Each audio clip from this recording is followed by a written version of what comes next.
Bonjour, je suis le Dr Yannick Pauli, directeur du centre Wellness Neurofit à Lausanne en Suisse. Et aujourd'hui, je vais partager avec vous 4 stratégies pour améliorer votre cerveau. Alors pourquoi est-ce important d'améliorer son cerveau?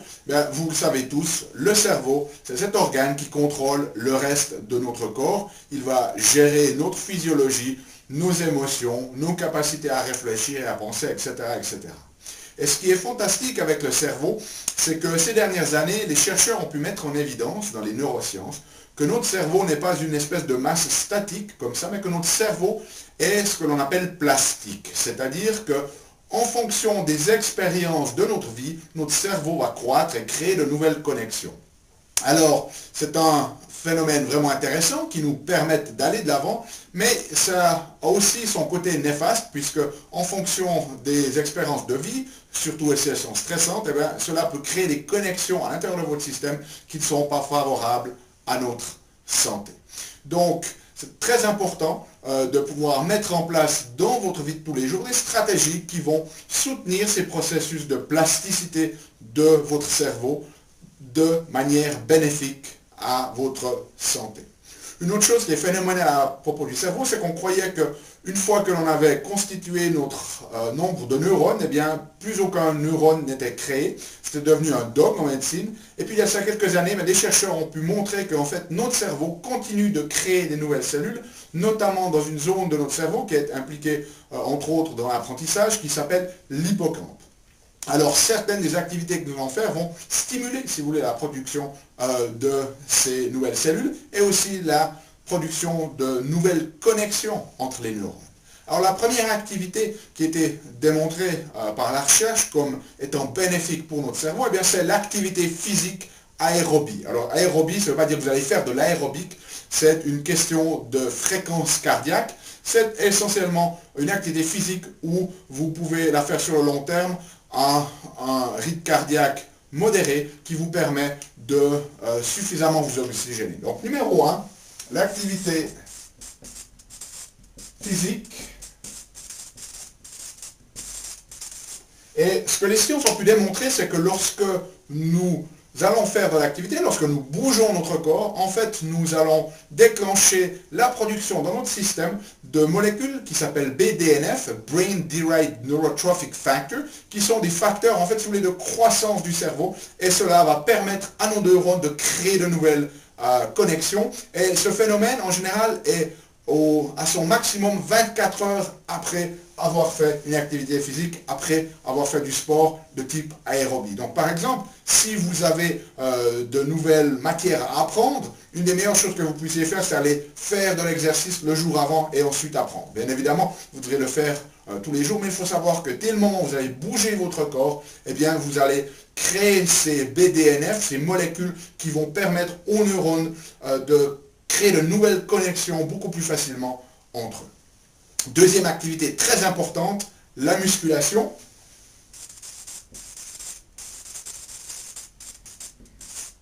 Alors la musculation, ça ne veut pas dire que vous devenir comme Schwarzenegger, ok?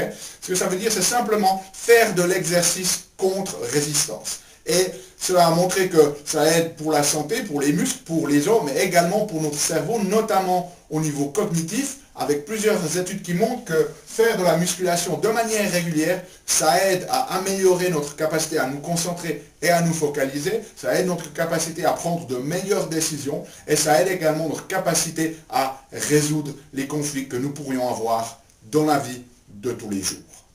Troisième stratégie très importante,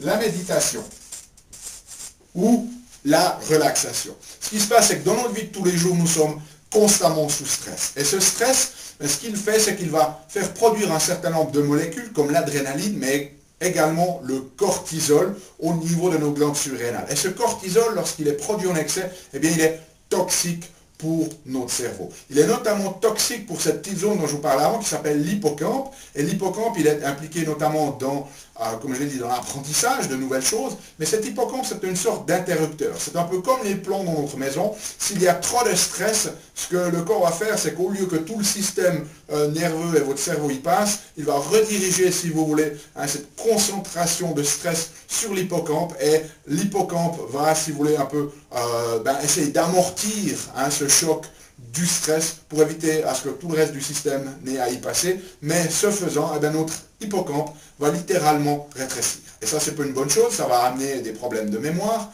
et autres. Okay. Alors, ce qu'il faut faire, c'est qu'il faut favoriser des stratégies qui vont nous permettre de, si vous voulez, stimuler cet hippocampe. Et une des meilleures manières de faire ça, c'est de calmer une autre zone de notre cerveau qui est activée lorsque nous sommes sous stress, notamment sous stress émotionnel, que l'on appelle l'amygdale. Et cela peut se faire au travers de techniques, notamment de méditation et de relaxation, c'est-à-dire essentiellement des stratégies qui vont aider à gérer notre stress. Donc de nouveau, dans vos stratégies quotidiennes, il devrait y avoir un moment pour faire de la méditation. La méditation, c'est essentiellement juste être dans le moment présent, observer les pensées qui vous passent par l'esprit, les reconnaître et les laisser aller. Dernière stratégie que j'aimerais partager avec vous, c'est une stratégie qui va nous permettre de, disons, fortifier, si vous voulez, notre cerveau. On sait que de nombreuses maladies ont tendance à faire rétrécir notre cortex. C'est notamment le cas des douleurs chroniques. Des études montrent que les gens qui ont des douleurs chroniques ont un cortex qui est plus rétréci que la norme. C'est également le cas dans toutes les maladies neurodégénératives, comme Parkinson, comme la démence, ou comme la maladie d'Alzheimer. C'est également le cas, en moindre mesure, par exemple, dans le déficit d'attention, l'hyperactivité, etc. Donc c'est très très important de pouvoir renforcer, si vous voulez, d'avoir des stratégies qui empêchent ce cortex de diminuer ou de rétrécir. Et il y a une stratégie, il y en a très certainement d'autres, mais qui a été suggérée dans les études scientifiques, qui peut, si vous voulez, avoir un effet inverse, en tout cas au niveau des neurones et de la constitution des neurones. Eh bien, cette technique est capable d'augmenter la taille, si vous voulez, des neurones, qui va se traduire par une augmentation du volume de notre cortex. Et cette intervention, c'est ce qu'on appelle en anglais le mindfulness, ou la pleine conscience. Alors, pleine conscience ou mindfulness, qu'est-ce que ça veut dire? Ça veut dire qu'il faut simplement être présent dans ce que vous faites. Alors très souvent, cela se fait au travers de types de méditation ou d'exercices de relaxation. Vous pouvez être présent, par exemple, sur votre respiration. Mais j'ai fait une démonstration d'une technique en pleine conscience, par exemple, en mangeant une mandarine. Donc la pleine conscience, c'est en fait ne pas être dans les regrets du passé ou dans les peurs du futur, mais vraiment d'être présent dans le moment présent de ce que nous sommes en train de faire. Quand vous avez une conversation avec quelqu'un, être en pleine conscience, c'est d'être en train d'écouter cette personne et de lui parler, et non pas au même moment d'être au téléphone ou de jouer à votre texto. La pleine conscience, c'est quand vous mangez, d'être présent avec le fait de manger et de ne pas lire le journal en même temps ou de regarder la télévision, etc., etc. Donc la pleine conscience est très facile, juste rester présent dans le moment, dans ce que vous êtes en train de faire. Donc voilà 4 stratégies qui vont vous aider à maintenir un cerveau en bonne santé, à améliorer votre capacité à réfléchir, à prendre des décisions, à résoudre des conflits, etc., etc.